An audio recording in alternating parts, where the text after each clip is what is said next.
Hello and welcome back to Up the Villa and welcome to Transfer Hub, your home of Aston Villa's transfer news, rumours, noise, murmurings, incomings, outgoings, you name it, you'll find it here on Transfer Hub and Up the Villa. This is a live update on Donyell Malen's situation, and the situation is that Donyell Malen is leaving Aston Villa. We have the Fabrizio Romano. I mean, I don't know how reliable he is these days, but when he gives the here we go, it is here we go.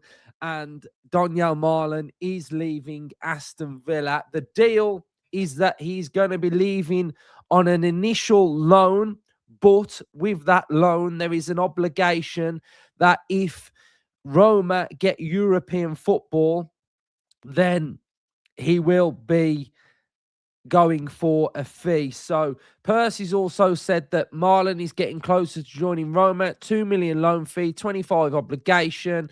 Understand Davis' decision is purely on football, with Malen wanting more games as a number 9. Unai Emery rates him highly but regards him more as a second striker behind Watkins. Not done yet but close. And Fabrizio Romano has done it, saying that 2 million loan, 25 million buy clause becomes mandatory to accept on conditions of loan. There was that sort of, I think it might be legit that if Roma get Europe, then they do have to buy him.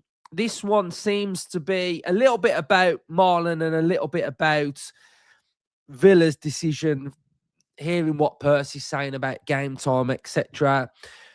I mean, I know this situation isn't perfectly ideal, is it? Because now we don't have a striker, we don't have a second striker, we don't have a second attacker. But what I will say is that we will be bringing in somebody in this window. We will be bringing in a replacement. I think that is very important. We will do that. We are very active.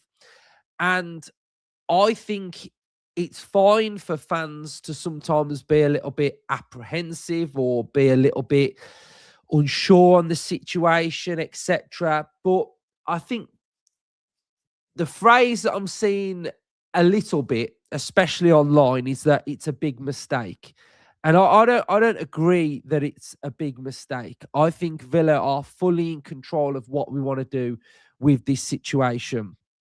And Unai Emery and co don't really make bad decisions at Aston Villa. Every decision is thought out and planned out methodically, and I do believe that we have to back the decision that Villa have made in this situation. If Unai Emery feels that it's okay to let Donyell Malen leave, then as of right now, I have got no reason to say that it is a mistake.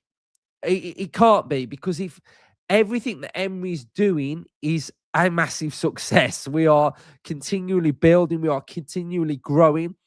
I think the frustration sometimes comes from the fact that what are we like in a window? It's not in this window, and in windows, we're not settled, are we? It does feel like it's a bit sort of, he's going, why is he going? What, shouldn't be selling him? But I think the general situation of where we are with PSR and SCR is this is the way we are. This is the way we operate.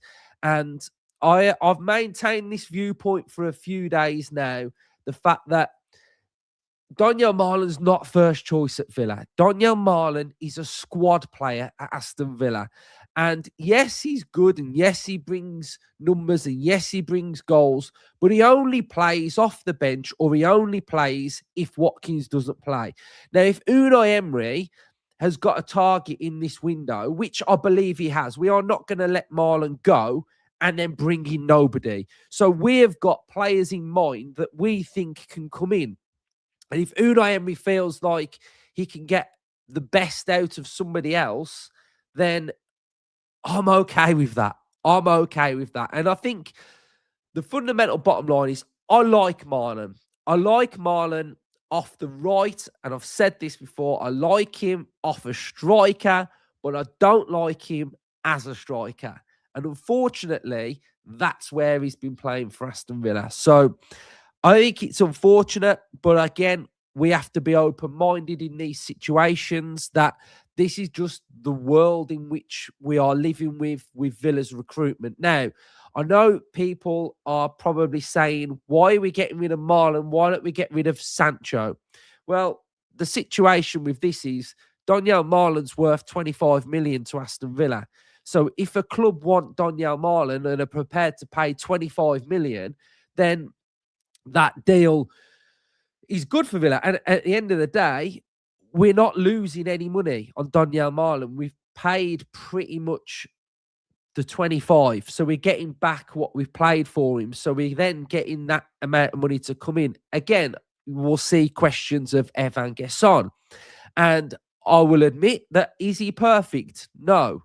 But I'm not prepared to just give up on players and go, why don't we just get rid of him rather than him? Well, I'd probably say Gesson has got a different type of profile for the team.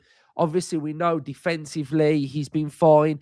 We can utilise maybe Gesson a little bit differently in the sense of it doesn't have to necessarily be if Watkins doesn't play, then Marlon plays with Gesson.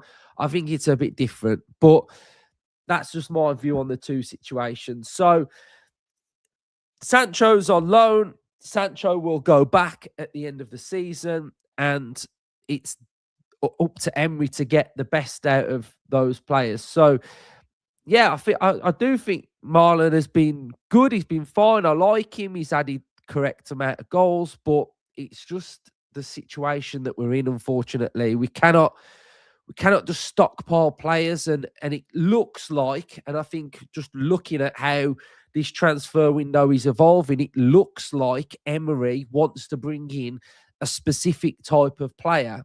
And I've said this before, that 3 don't fit into 2, 3 don't fit into 1.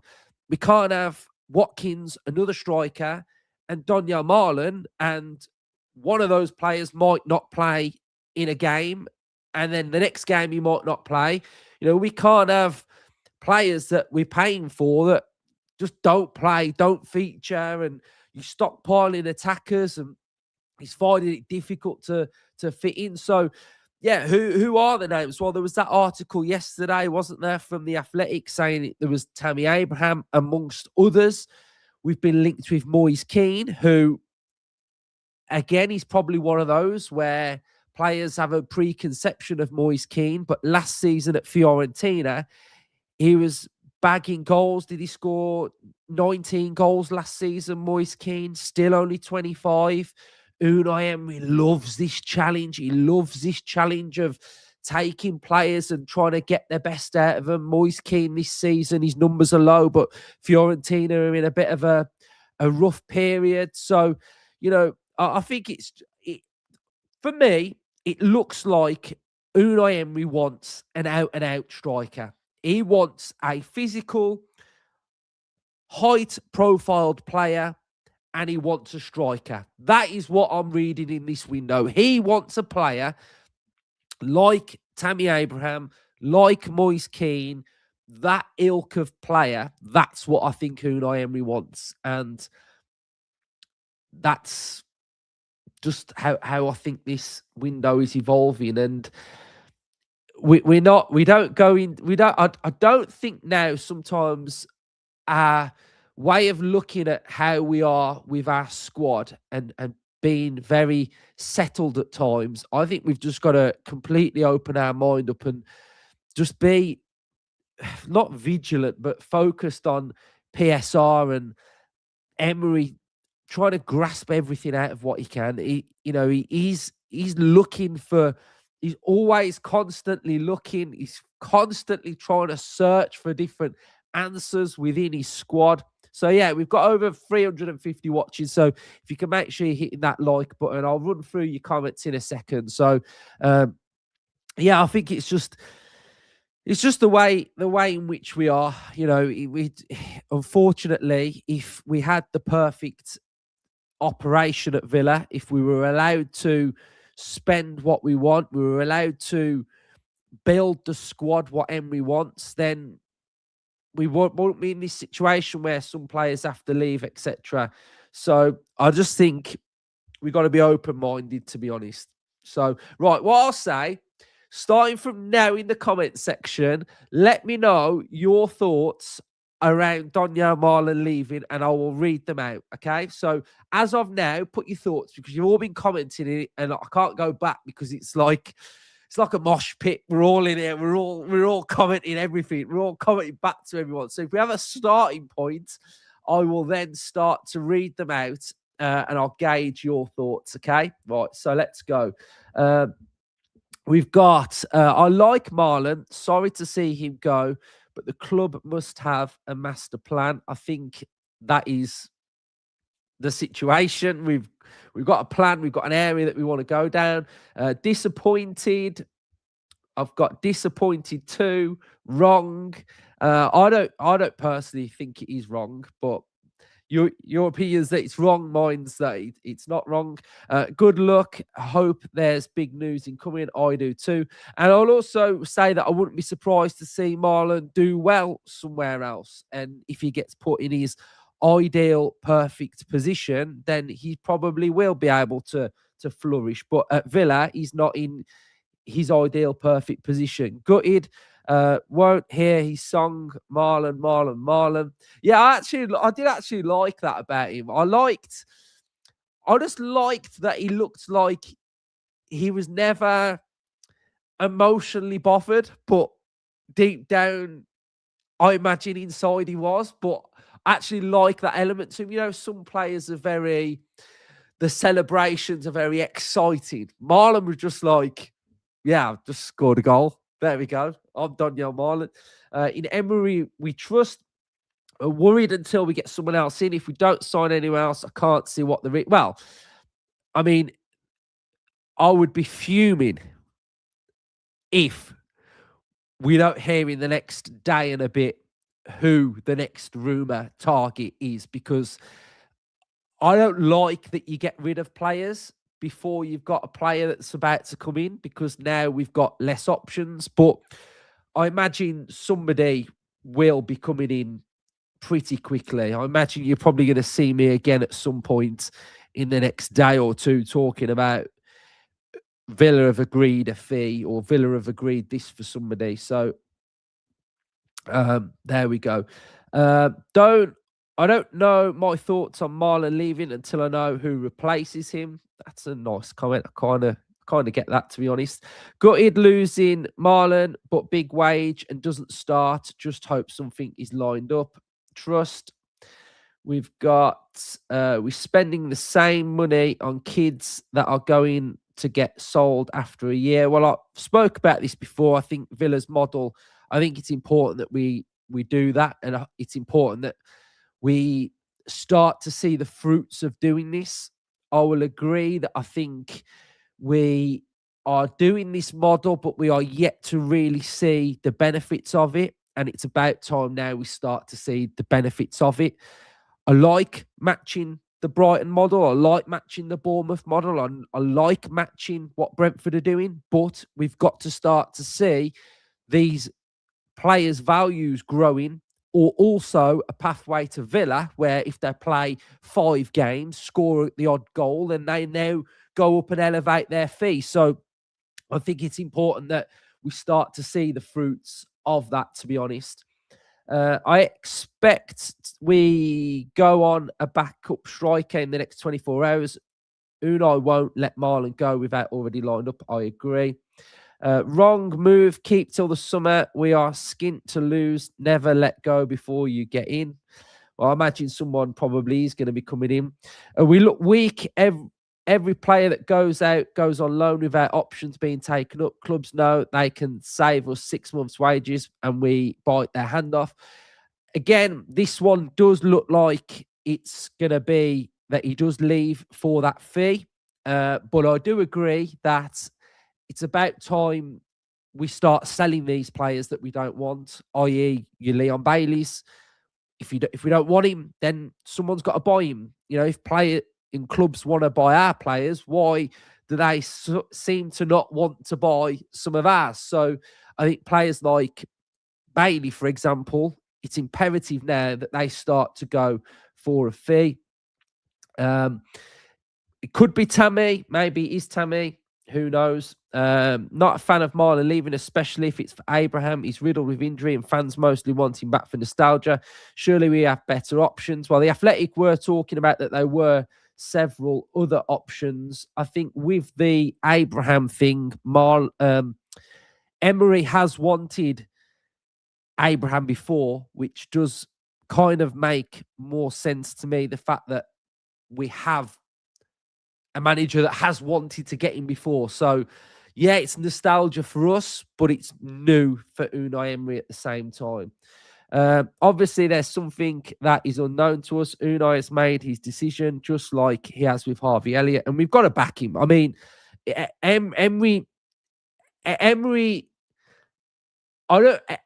very strategic, right? If Emery feels that it's time and it's okay for him to leave, then that's fine. If Emery said, no, you're not leaving, you are staying, then that's a different situation altogether, isn't it? I think we've got to just get behind Emery for as much as it looks a bit off at the minute. And I mean, I always say this, and anyone that watches transfer, like, don't judge a transfer window until it's ended, because as of right now, it's evolving. You know, we can't say, what are we doing? It's a car crash. It's a mess, because we don't know what the end goal is going to look like. I think that's the big part about a transfer window. We could now go out and land somebody, and it gazumps what Donyell Malen is. It gazumps what he offers, but we just don't know right now. And I think as fans, we do get cautious. We do worry. We do look at things in that sort of way, because we kind of care about the club so much that we actually don't know what's happening. We don't know what the plan is. We don't know what the process is. But I imagine inside Villa, Vidagani, Alabe, Emery, they're like glued, switched on. They know what the situation looks like. So I think it's just fans' way of looking at things, and then what the actual situation does look like. Let me read through some of these. In Unai, we trust. Tony has put, I like Marlon, but he's not got a set position in our system. Need a second out-and-out striker more than a flexible forward type player. Gesson played as a 9 at AFCON. I like that comment, mate. Thank you. One thing I'd say about Marlon is he's probably has the best goals per 90 ratio in our team, much the same as Duran did. Marlon is not a specialist at anything but a Swiss Army knife. He's versatile. Unai wants more specialists. I quite like that comment as well, mate. Trust the manager. He hasn't let us down, and we need to back up striker Marlon. Good in flashes, not consistent enough. Still want to see Marlon stay at Villa. I think that's not going to happen, mate, to be honest. The powers that be are hell-bent on holding us back. Corruption beyond belief. In positive way, maybe a sign that Marmouche can join us. I like that one. Well, I don't. To be okay, this one about the Champions League squad, he never looks entirely happy. He can't be happy not being a starter. Again, look at probably why Marlon might want to leave Aston Villa. He probably wants to play more. And he knows at Villa that he's not going to play, and he's only going to play big part minutes, which does that sort of lean into maybe Emery's decision. So who knows there? Who knows there?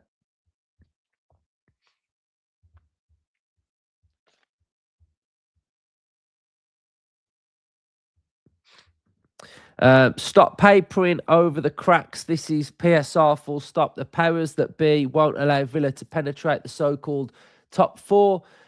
What's happening with the 115 charges? Yeah, well, that's one seems to be ongoing, and we don't really hear much about that Man City situation, do we? Bozza is saying, I imagine Villa are keeping their moves close to their chest on who they sign as they want, and they don't want another Gallagher situation.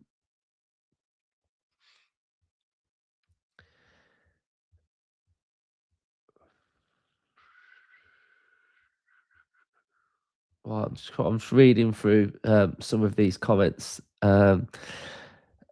Rich is saying, gutted he's leaving, but Unai will have a plan. Trust in Unai. So I think everybody's opinions are all pretty sound, to be honest. And I think it's probably not an ideal situation for us, but we've just got to wait and see now who that next player is that comes in and can aid and help Villa, and whether Unai can get this title. So what we'll do is we'll keep posted on the situation of who this next player can be. I'll try and keep you all updated as much as we can, but I do imagine that in the next couple of, well, I'm going to say hours, something might come out about who that next player is going to be for Aston Villa. So we've got over 500 that have watched on the way out. If you can hit the like button, we've got our match preview coming out today at 5 o'clock for Everton. So loads of content coming. So cheers everyone for watching. Up the Villa.